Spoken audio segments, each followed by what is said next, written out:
Let's kick it over to Republican declared gubernatorial candidate Nickolas Wildstar. And if you could just introduce yourself and realize that we're here to workshop and get you those answers. We will not tell you to go fetch. We are here shoulder to shoulder, okay? And I think you got some support staff on this call as well. So know that if you embrace the electoral precinct strategy system, you're gonna be known in Cali. So please take the mic. Absolutely. Well, thank you first, Michael, for inviting me. Michael is actually a staffer and advisor for my campaign for California governor. And as he said, my name again is Nickolas Wildstar. I'm a declared Republican candidate for California governor in 2022. I was the 2018 Libertarian candidate for California governor. And that's actually where I guess I would say I cut my teeth with regards to political experience, although I was involved in the 2012 presidential campaign for Dr. Ron Paul out here in California. So I was involved in his campaign pursuits for president here, and then was motivated by him to run for office myself. So I ran for governor in 2014, then as I said, ran again in 2018, where I was endorsed by the Libertarian Party and gained more political party experience. So I have extensive knowledge or experience going door to door, talking to people face to face, phone banking, cold calling, all of that good stuff. More recently, I've been involved in the petition effort to recall Gavin Newsom, the current governor. And thankfully, due to that effort, I was able to meet thousands of people face to face just by standing at a table with a sign saying recall Gavin Newsom and a petition on the table.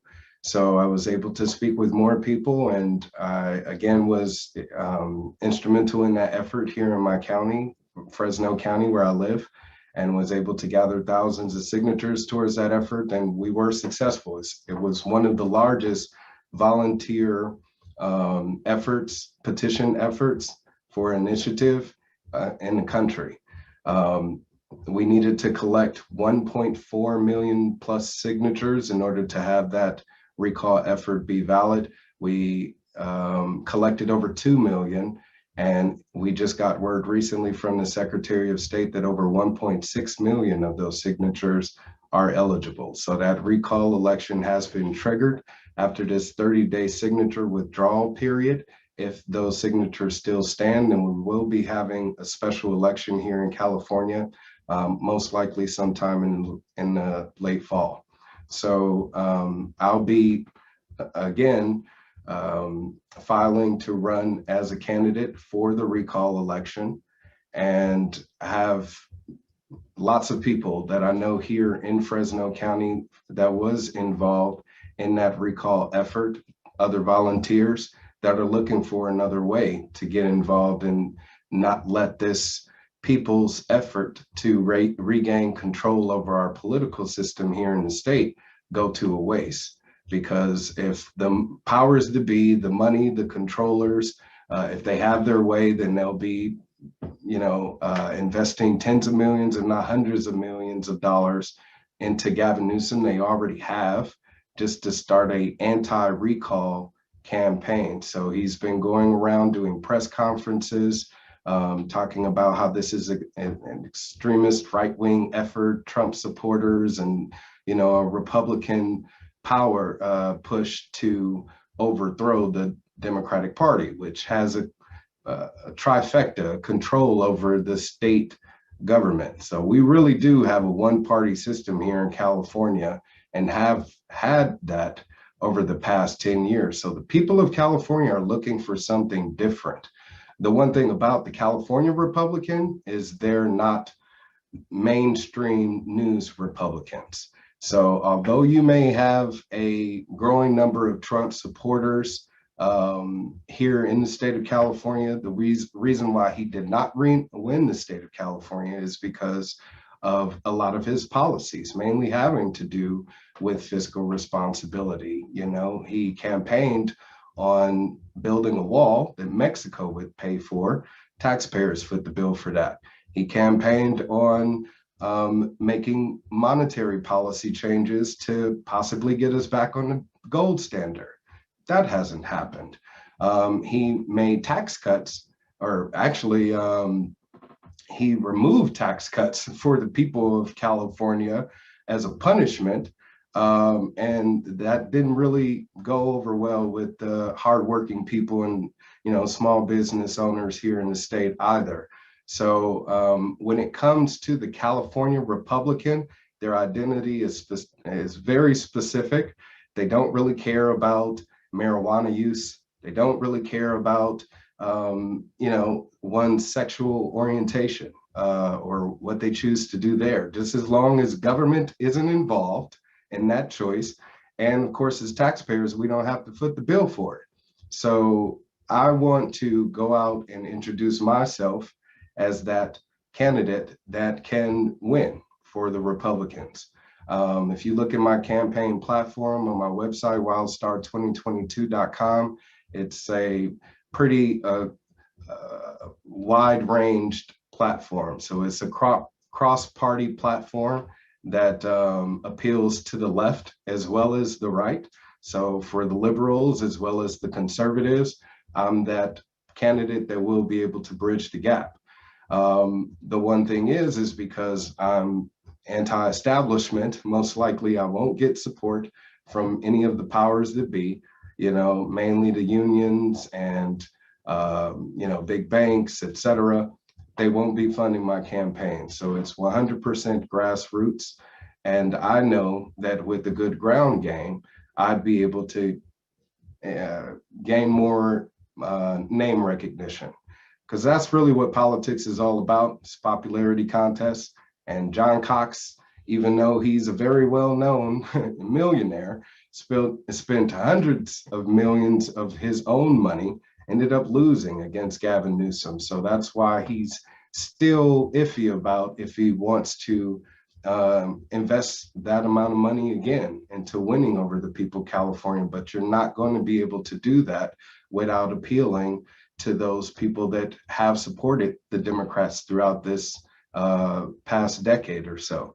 So that's what I'm offering as a candidate for the Republican Party. I'm hoping to get involved here in my precinct or in my district, District 3 in Fresno. I don't know how many precincts there are. I'll definitely find out. But I know that the Republican Party here in Fresno and California in general is non-existent. They don't really have much of a presence. Like Dan said, if you ask any of the Republican voters if they've ever met a party representative, they would tell you no. So they don't even know who they are.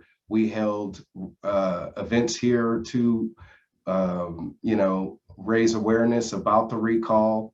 They weren't involved in that at all. It was more so being pushed by the recall organizers and independent groups, like somebody was talking about 1776 Forever Free. We Have Rights, another organization that I was affiliated with over the summer that was instrumental in getting tens of thousands of people out protesting against the lockdowns here in the state.